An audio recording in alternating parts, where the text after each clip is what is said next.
It's time for another Dice Tower review with the Chief, Bart Brunsheen. Hey, it's the Chief from the Dice Tower, and I'm joined by HAMTAG. HAMTAG! Today we're going to be talking about sandy beaches and palm trees. Red sunsets and malaria-infested jungles. And aircraft carriers. HAMTAG!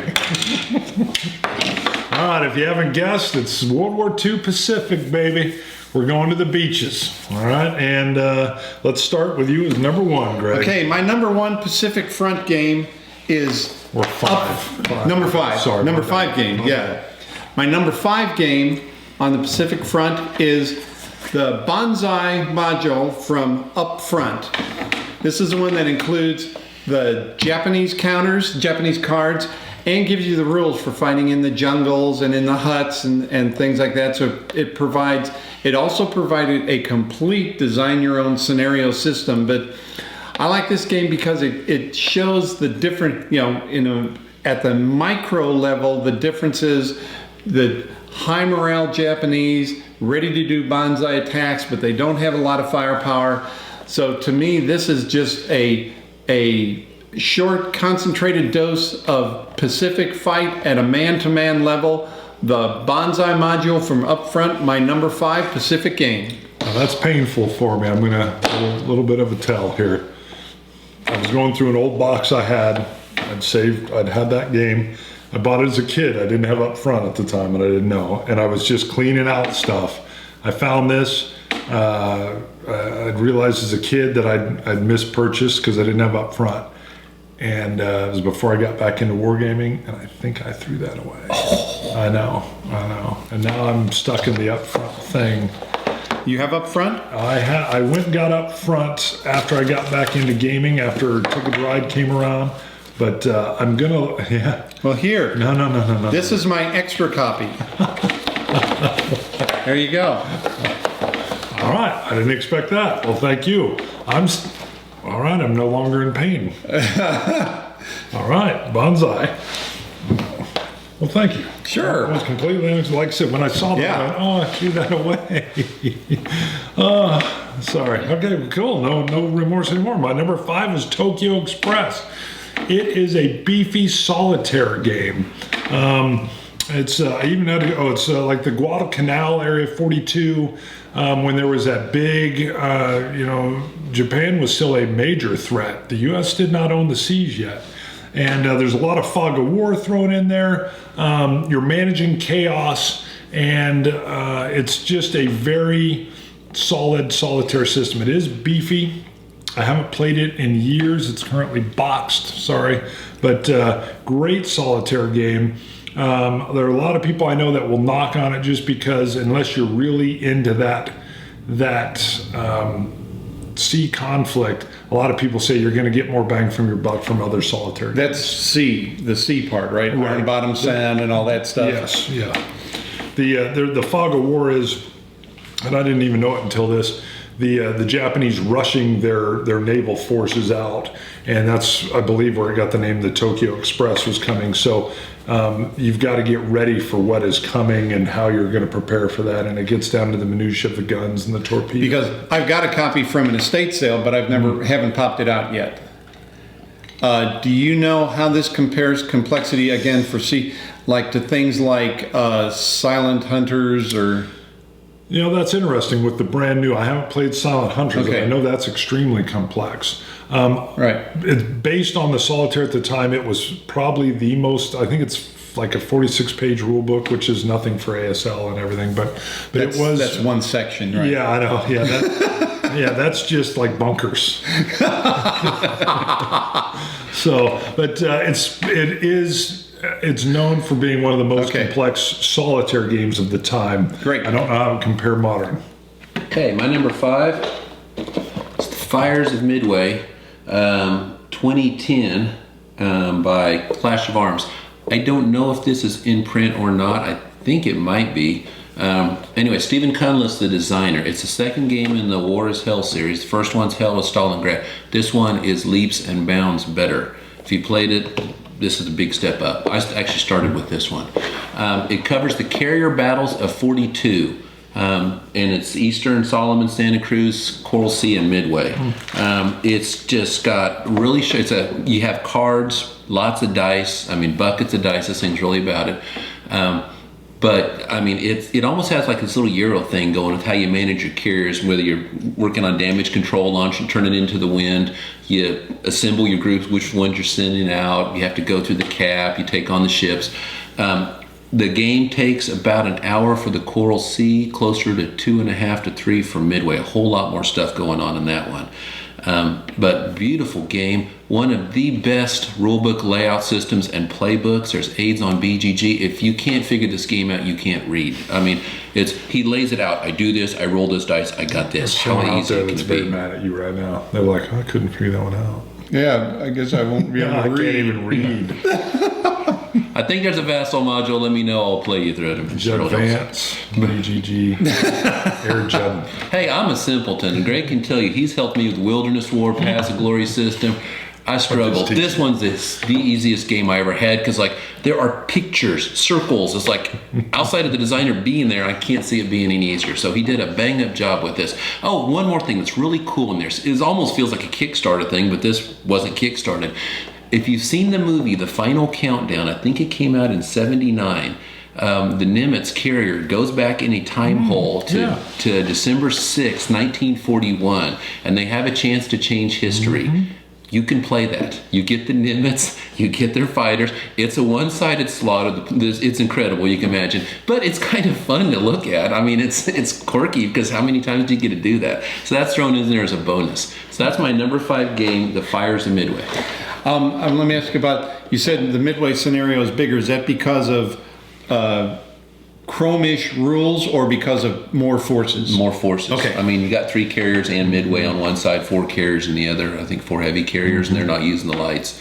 But you got 8 things going on versus a lot less in the others. So you manage each carrier. So it takes. I've played this thing through. So I think it took Aaron and I 3 hours. But that's about what it runs. Okay. My number 4 game is Asia Engulfed. Now, Asia Engulfed is a block, fog of war block game. Also has some cardboard counters to reflect things like some of the special activities you have to do, the amphibious landings and for some of the code breaking and things like that. Also has some of the other counters for, I think, land-based air is just a counter in this one. This one, it's a strategic game. It's a big game. The map takes up a lot of space, but the reason why I really like it is because, first of all, it gives a lot of emphasis to the Chinese. Now, sometimes the Chinese can just be a sinkhole, but that's realistic. The other things that it does is I like the way the map is laid out so that your land-based air is the thing that provides much of the influence in an area, and you might dominate if you're the only one with land-based air, or you might share influence, and that really controls a lot of what you can do. I'm going to have a lot of strategic games in this list. Just to give a quick comparison, this one, the Singapore to Manila to Tokyo, is 2 zones, 2 sea zones, and this one has 24 pages of rules. But this is my number 4. Oh, it also does a good job on handling the air power between air patrol, escorts, and attacking aircraft. That's one of the features that this does pretty well. So my number 4, Asia Engulfed. Can I add a couple things on that? If it's not on your list, yes. It's not on my list. Oh, great. My list is actually I'll talk about it in a second, but it's basically number 4 on, because I know we talk about the same games over and over and over. Got it. But the coolest system I've ever seen for how you handle your replacements. The game strategic, but when you go to combat, it drops down to operational level. So it has a glorious combat system when you have the naval battles. Love it. Also, if you want to learn this game, get on Board Game Geek, look up Tom Good. He's put a post up there. He will help anybody. The guy is super awesome, classy guy. He likes to use War Game Room because it enforces the rules. I think he's done other systems, but he's put offers out there. You want to learn this game, just throw a post on a Geek List, and it like triggers, and he'll be in there, hey, you want to learn this game? Super cool guy. He's glad to teach it, and it's just a phenomenal game. For my number 4, before I say it, I'm going to tell you there's tons of games in the queue that I'm waiting on coming out. The one Conflict of Heroes, Guadalcanal, your favorite system from Ghost Panzer, and I'm Band of Brothers. Yes, the old breed. They have Old Breed coming out. So there's, I was almost like, oh, they're all so close. So I feel my list is just a little weak because I really like tactical war games. So Memoir 44, the Pacific Theater. It's probably in my opinion, one of the lightest versions you're going to get. The Memoir 44, sometimes I struggle with just because, I'm not getting the cards I want. I want to move my left flank. For those that don't know, Memoir 44 breaks the board into a left, center, right. And a lot of times you have a card that will move maybe all of your areas 1, or you might have something that's going to allow my right flank to move 3. And at times, Memoir, whether it's the European or the Pacific version, can frustrate me because of that. But I do like... it still is it's a very good gateway war game for many folks, and so I think for me number 4 is Pacific Theater Memoir 44. I seriously considered that because that's my favorite Memoir add-on. I decided I'd just go with strictly only Pacific games because you got to get this, you got to have the Memoir base game. Sure. But that is my favorite. A lot of people like the Eastern Front. That one's my favorite. Like a better than air pack, Mediterranean, all of them. Yeah, I don't like the air pack, but that's a good thing to put out. You have to have the original Memoir 44. Yeah, and I mean, add a pack to it. It has gung ho marine rules, Bushido code, bonsai charges, caves. It's got lots of really neat little chrome in it. Yes. Okay. I mentioned I should have led off with this. When we did the top 5 all time, I had Empire of the Sun number 2. So obviously it's going to be my number 1 on the World War II. It's going to be my number 1 here. How many times do you want to hear it's a great game? As many times as it's a great game. It is, but I mean, you guys might be annoyed with me talking about Mark Herman all the time. Never. We love that. And I had I had Coral Sea and Asian Gulf in the other. So this list is actually my 4 through 9. Greg wants to hear more about Herman. That's exactly right. So this is not my 1, 2, and 3. It's my 4 on, just to try to spare. You can go back and see my comments on the. So you left those games on a pedestal at home? Yes. And which are 1, 2, 3? Empire of the Sun, Campaign Commander, Coral Sea, and Asian Gulf. Great. Good. So this is my 4 through 9. So if I'm cheating, sorry. Yeah, he's cheating. Fair. That's fine. My number 4 game, I don't have the game, so Bart's going to have to flash it up. It's Pacific Victory by Columbia Games, designed by Tom Dalglish, put out in 2000. I also forgot to mention the price. The Fires of Midway is going to run you about $30 to $50, as is this one. And it just went out of print. I talked to Grant at BGG Con. He said it just went out of print, but you can still find it on the secondary markets. Block game, it's similar to Asian Gulf in scope, a little easier. It's kind of like, just a little increment down. The thing that, if you've played Columbia's games, it's not Hammer of the Scott system, which is good. The ABC thing wouldn't work in this, and the cards.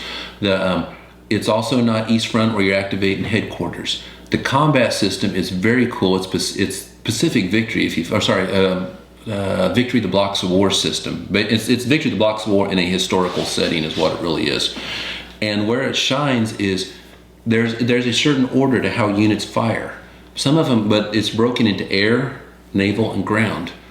And your air unit might have a hit on a 1 to 3 against the air and only a 1 strafing, but you really need that ground unit out. So it gives you the struggle on how you're going to attack. So that's all I'm going to say about that. The combat system is probably the best I've seen from Columbia. That's why I enjoyed it so much. And that is my number 4, Pacific Victory. And just to add on, I'm pretty sure one of the best war game stores in our neck of the woods is Game HQ down in Oklahoma City. It's one of the best in the country. I don't know the rest of the country, but I've heard I know it's the best one in our neck of the woods. And we always stop when we go down to BGG Con in Dallas. We come back through there and stop there.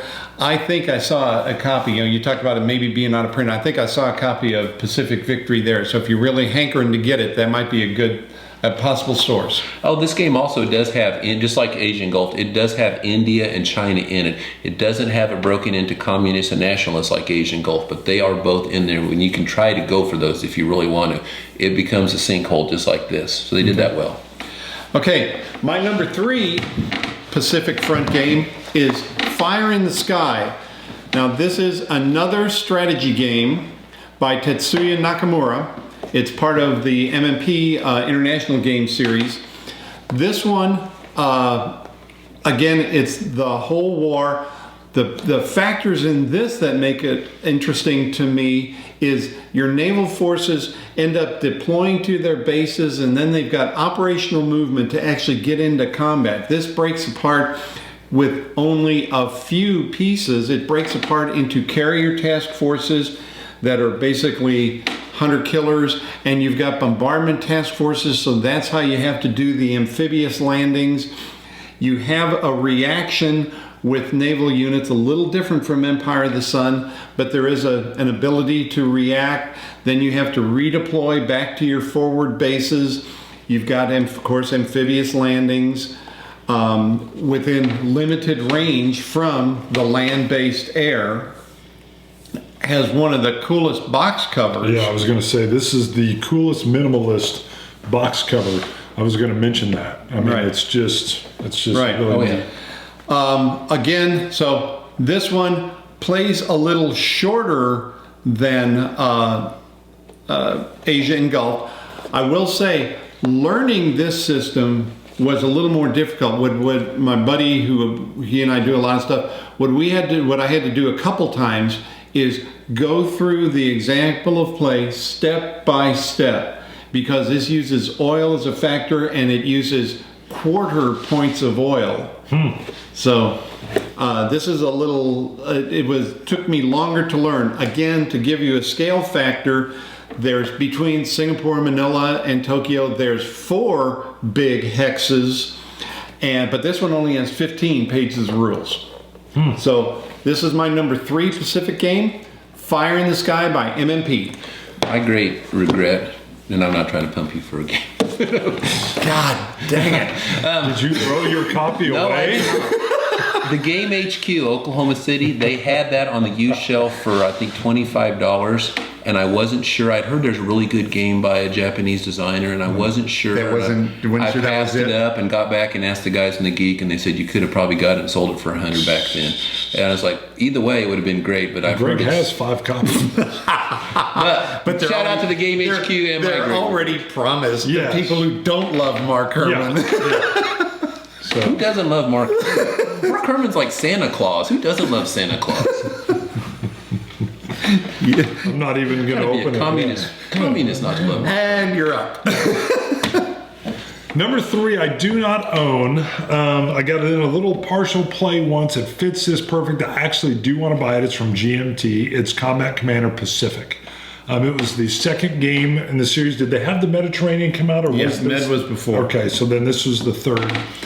And I think they even have the Resistance out now. Oh, there's several. Okay, so all right, we won't go down that road. Right. There's more decisions in this game for the player to make, and I've got to look. There's more player control. It's supposed to be a little less random. I do like the fact with anything with the Pacific, again, going back to my tactical leanings, is infiltrators, bonsai attacks, and tree snipers are in there. So, and I need to get this. Greg actually had ran me through a playthrough of the regular Combat Commander, and I don't think I even appreciated that then.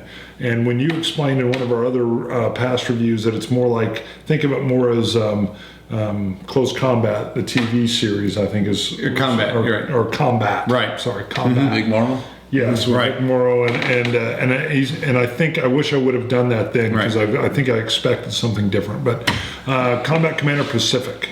Do you have it? No, I don't have it. There's a lot of things that it added to the system. I think it improved the combat system, because that, I'm pretty sure, is the one that added an instant kill capability if you really pour enough firepower onto somebody. It tweaked the melee close combat system to tailor it to the Japanese. I think it did a good job with that. The main thing, you talked about that randomization. The one thing, and there's some talk about it out there, I kind of agree, it made weapon malfunction a card play rather than a random event. And that feels, I think the idea of fixing it as a card play instead of a random event is an improvement. But the idea of breaking it, I'm breaking your machine gun with a card play, doesn't quite feel right to me. But I mean, I'll still play it any day. And that was one thing that the American player plays a lot more different. It's concentration of firepower, and Right. where the Japanese are wanting to get in and close on you Right. and do their thing. So Right. cool. My number 3. Okay, my number 3 is We Must Tell the Emperor, Victory Point Games 2010, designed by Steve Carey. Unfortunately, it's out of print currently, and it's kind of pricey. I mean, when I was pricing it for BGG Con, they were going about $80 Really, for that? for a folio game. Wow. Here's the trick: be patient. I've been patient, looking for 2 years. Got it for $39. Right after I got it, somebody got it for $49 with the expansion. Anyway, just be patient. Well, I've got my copy. Oh, He's yeah, got 2 he's of them. giving away. No. Anyways, be patient. If you can find it for that, that's a good price. This is State of Siege, if you're familiar with it. It's a series that they put out. It's solitaire. You're the underdog. You're pressed on all sides. There's these tracks. In this case, it's Nimitz, MacArthur, the British, and the Chinese. And there's a deck of cards, like a fast action type of pack thing. It'll tell you, it looks like a headline in a paper with historical events. Move this track 1 closer to you. You take this many actions.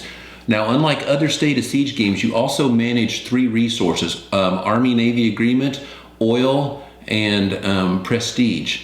If all 3 go to 0, you're done, you lose. It's another way of losing, other than one of those tracks get to your center and Japanese home islands. If 2 of them up at the top go to 0, at the end of a turn, you lose. So you got to keep pushing these things back. Your actions are either try to push back like the Nimitz force, or you try to help one of these. Another cool thing they threw in is the oil. You start with a certain amount of oil like they did. They were going through their reserves. You have to roll to add onto the oil, but you cannot do that until you've pushed the Anzac off of the Dutch East Indies. So you end up doing the historical Japanese route: expand and then hedgehog, hold on. I actually won my first one, barely. Now you're going to lose. They were all knocking on my doors. Can you get through the deck before you lose? I've played about 5 State of Siege games. I think this is probably the best of them. It really captures. Now, is this the one where the designers pulled back his rights? Yes, that. Okay, I'd heard. Yeah. Because they're right now they're going through and doing reprints on a lot of their State of Siege and chroming it up and taking it out of the bag and putting it in a nice box. But this is the one the designers pulled it. Yeah, this is Malta, the Malta Besiege. So like I said, just be patient. It'll be worth it if you like solitaire. And it's a really cool solitaire system. I mean, you can play the cards historically and put them in order and try to fight it back, or you can randomize it. And the subs will come in and start screwing with your oil just like they did. There's a ton of historical chrome in this game in a very small package. The playtester, I mean, it's like a who's who. Chad Jensen, I think Mark Herman was on this, Joe Miranda. I mean, it's Joe Toppin. And if you guys haven't looked at Victory Point Games, give them a look. They're really doing a lot with the company. The company's starting to chrome up a little bit. Everything's made in country. There's actually a class on how to design games, how to even produce games, and that's part of it's affiliated with a college. So they do a real good job, and they're really putting out some nice stuff. Yeah, so been one of my favorite of solitaire games, because sometimes solitaire games don't really hit it with me, but this one I was like, wow, when I played it. So my number 3, We Must Tell the Emperor. Okay. My number 2 is Empire of the Sun. This is, I'll go along with, it's probably, to me, Mark Herman's best game. Although I like a lot of Mark Herman games. Who? This one, yeah, the guy from NCIS. Oh, of course, yeah. This is a card-driven game that you can do limited offensives with cards, but basically the moving factor in this game is the cards that let you do the offensives, that let you spread out, attack multiple places. It's headquarter-driven. There's a lot of phases in a turn. It takes into account the war, what's going on in the war in Europe, the will of the allies to stay in the war. This game, it plays long. There's times, because it's card driven, there's times, and I think you said you've seen it too, when the cards make it impossible to win. But this is to me the best game. This game really shows that how can I get enough momentum to beat Japan by the end, by 19. You're racing time. Right. Best of all. Again, to give a little idea of the scale between this and the others. This Asian Gulf with 2 hexes between Singapore and Manila. This one was 4 hexes. This one is 8 hexes between Singapore and Manila, 11 hexes between Manila and Tokyo. So this even, blows it up a little more. This one does have 30 pages of rules. So, but my number 2 Pacific game, Empire of the Sun by GMT. It is not an easy game. That's the hardest game I've ever had to conquer. To learn. Had to learn how to play it right. To that end, I'm telling you, don't be afraid of it. That sounds horrible. I went through this core of this game's operations. I took a summary, step by step. It walks you through the operations. I took each section of the game, reinforcement. Here's the errors new players make. I know because I've made them. Check this, check. And when you get done, just check off your list. Make sure you didn't make any of these. And then finally, I made vassal logs, 24 of them, that go through and teach you. Greg taught me this cool system for teaching games. Teach them how to win first, then show them how everything fits to it. So I create a series of 24 vassal logs that break this game into pieces and show you how to play this game. I run example operations on this. So, the Mark Herman is extremely supportive on this game. They play game on Consim World, a staff game. You can just follow along with them. So this game is learnable, and people have went out of their way to try to help others learn it. So I didn't have the advantage of myself teaching myself. It's tough but worth it. Yeah, and it's eminently worth it. Washington's War is my favorite game of all because I got a big man crush on George Washington. But that's Mark Herman's masterpiece, I think. It's probably the wooden teeth. Yeah. I always liked him because he had his own distillery. Hey, if George Washington were any more awesome, he'd be a dinosaur. What's your number 2, Bart? What's odd is I agree with you, but then I don't know how to respond. I love George Washington, but I don't know if I would call it a man crush. Number 2, D-Day Tarawa Decision Games, Butterworth designer. Solitaire game. I've always, since I was a kid, I think the very first island campaign that I even got interested in, or the first thing in the Pacific that really caught my interest, was Tarawa. And I believe it was from, and I can't remember the artist or the piece of art, but it's, just so you know, there was a reef and there was a null tide at the time where the tide changed by inches rather than several feet when the invasion kicks off. And the LSTs could not float over this reef, a landing craft could not float over the reef and get the guys to the beach. So they had to put them out in about chest deep water, and they had to wade 300-400 yards to shore under fire, artillery and machine gun fire the whole time. There were some gators, these little track gators that could get up and go in, but there weren't enough. That does this, Butterworth does this in here. Now, I'm going to give you one caveat. Decision games, I'm not real thrilled on your production values. The counters are like old school 80s counters. It took me so long just to get them out, I got real frustrated. Decision games, come on, bring that together. Map looks good. It's a diceless system, uses cards. A little bit different feel on that. But I love Tarawa, and he really captures that. It's an unknown situation, and the great thing and the real proud thing about the Marines, they're faced with that challenge. Several guys are on the beach that went in with these little gators, and put us out 400 yards out, we'll wade in. And took a lot of casualties. It was 42, November, 43? Was it? Sorry, 43. It was November 20th and 21st. I think you're right, it is 43. Sorry, my bad. But great, just battle. The island was Betio, the atoll is Tarawa. So I just love the fact that that's captured. Okay. My number 2, going old school. Victory in the Pacific, Avalon Hill, 1977, designed by Richard Hamblin. You may know him from Gunslinger, Merchant of Venus, or Magic Realm. This isn't Magic Realm. Easy, very easy. But it could have been. That if is he bizarre. tried. That's bizarre, by the way, that he did those. Yeah. So, and then this. He was a game designer. Yeah. Yeah. This game is about the simplest 2-player that I've ever seen Pacific strategic game. Very high level, abstract. It's area control. End of your turn, you sum up the areas you control. Whoever has the most at the end of the game. Japanese start strong, impose their will. The Allies come back. Really cool feature is something like the Dutch East Indies score higher for Japan than the Allies, so it's just not a straight up number for either player.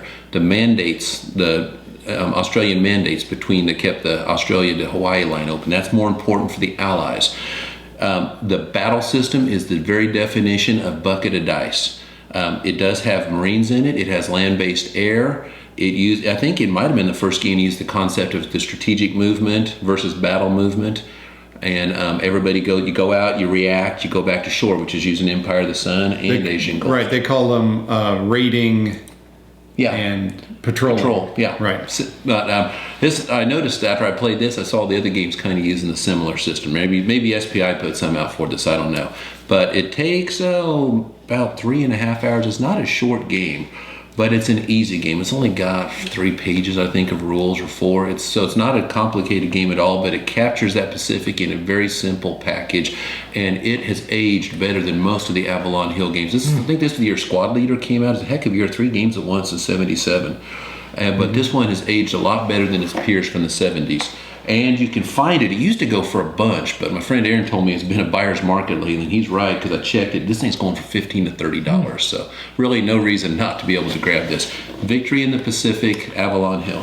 Still gets a lot of plays at the World Board Gaming Championships, and the point of the game that replicates reality is when you've got the Japanese home fleet defending the last area to hold on to the last couple victory points, and the turkey shoot is about to start. Mm-hmm. And what's great about these games is you got this. It takes about 3 hours, real easy. You can step up to Pacific Victory. Mm-hmm. I think that's, there's scenarios, but I think it's going to go about 5. Asian Gulf, my experience is usually about 7 or so. I don't know what Fire in the Lake, how it steps up. Empire of the Sun's probably 20 hours or something. It's big. But, all these different levels, they're all fun. They all have a different sweet spot, because some days I just don't have the time for Asian Gulf, but I do have time for this. So there's a lot of great games on the Pacific.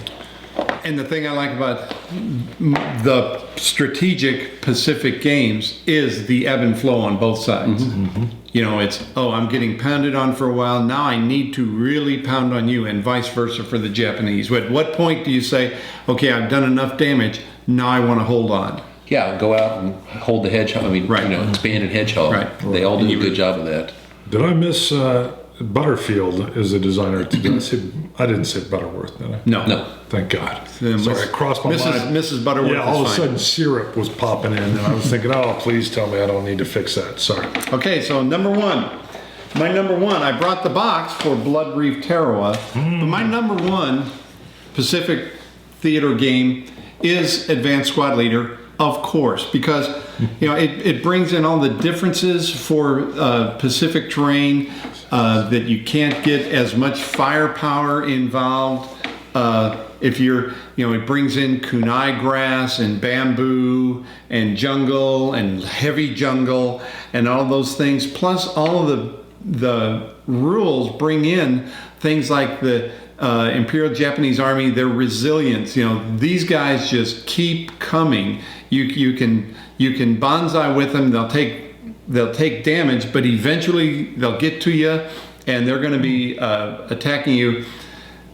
Sometimes the only way you lose the scenario is because everybody's dead, and that's kind of like the war. Some parts of the war really were, and a lot now. Now it comes in the new game it came in 2 parts, Kota Bushido and Gung Ho. Now it's together in one box called Rising Sun, and that includes a scenario for the islands of Gavutu and Tanambogo, which was the precursor to the Guadalcanal invasions.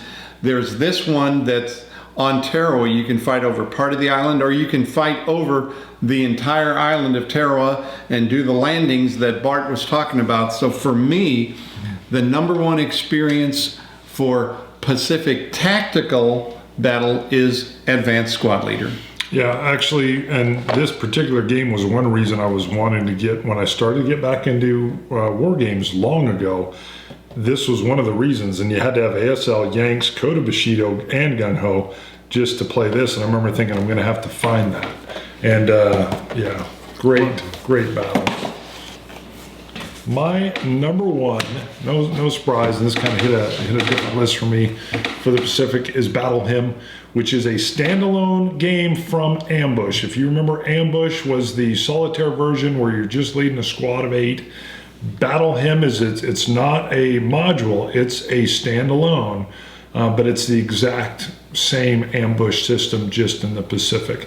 It later did have a module called Leathernecks that was added into it, and then at about that time, Avalon Hill, I think, started, well, it was Victory Point Games. No, Victory Games. Victory Games. It all, I think, started to collapse at that point in time. I have Battle Hymn, of course, and Leatherneck, but it's just a wonderful solitaire system, right in line. If you like Ambush, you're gonna like or love Battle Hymn, and just tons of fond memories as a kid. Did Mrs. Butterworth design that one? You know what? There were some weird design changes going on at that point in time, because there was Eric Smith was also involved with Ambush with Butterfield.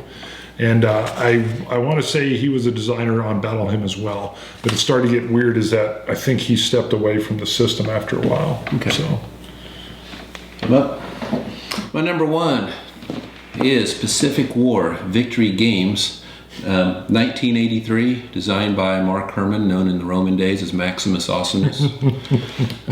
This is probably, most people would consider, the gold standard of operational level Pacific games. Big box, yes. Real thick, big box of awesome here. 1985.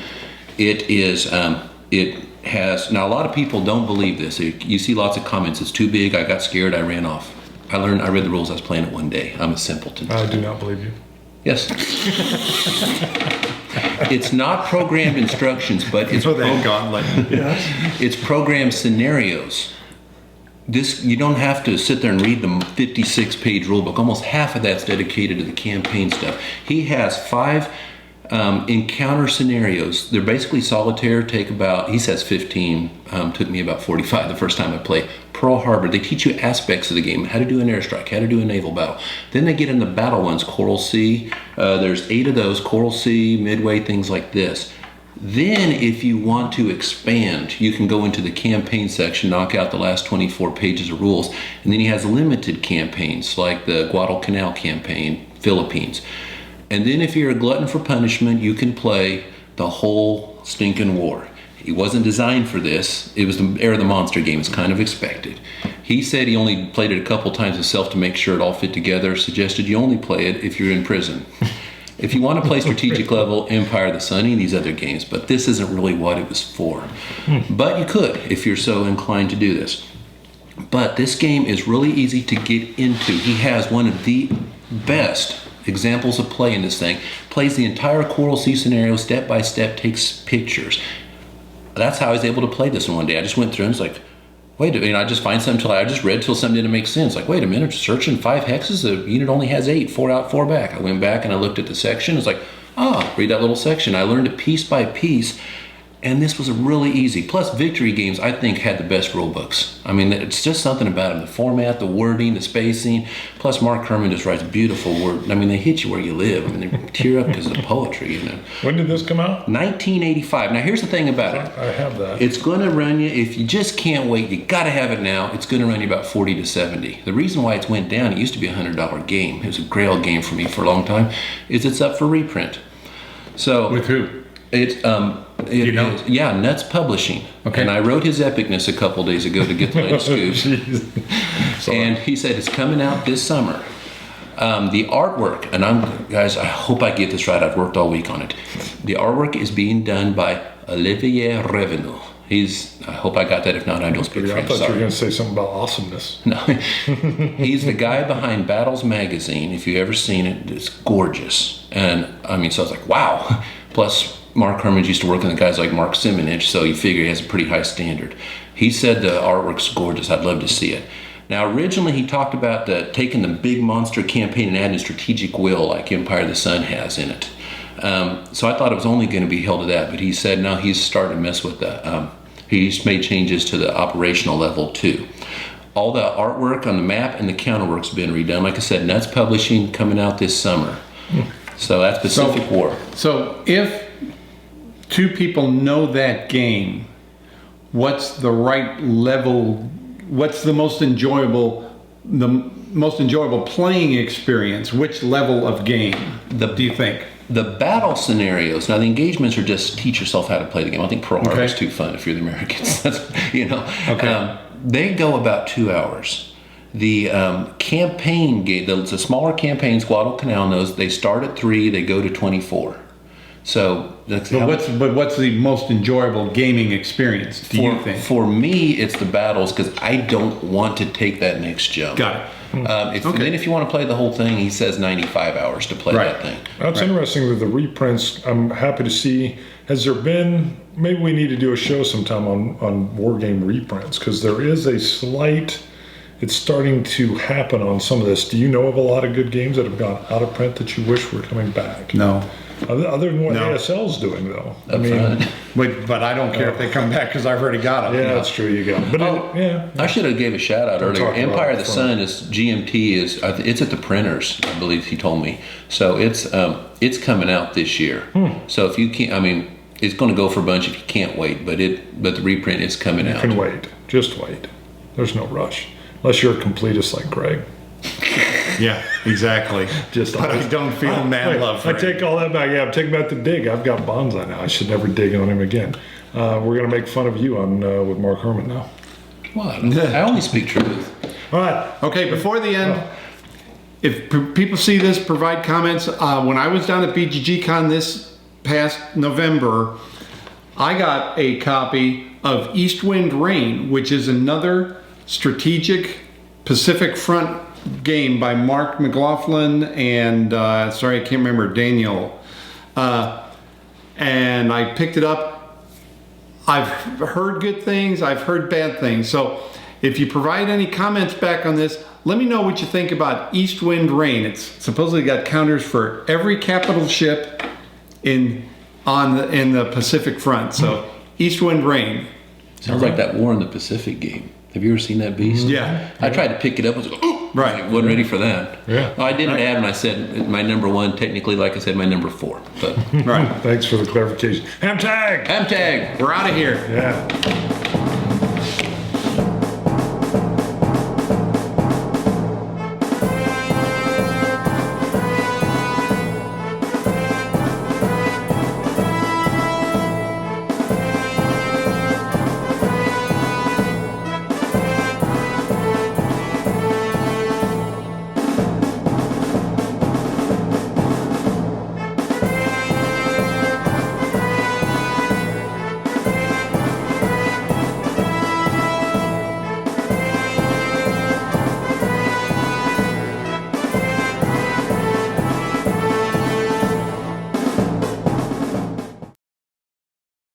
Thanks so much for watching the Dice Tower videos. Find more great videos and reviews, as well as our top-rated audio podcast at Dicetower.com.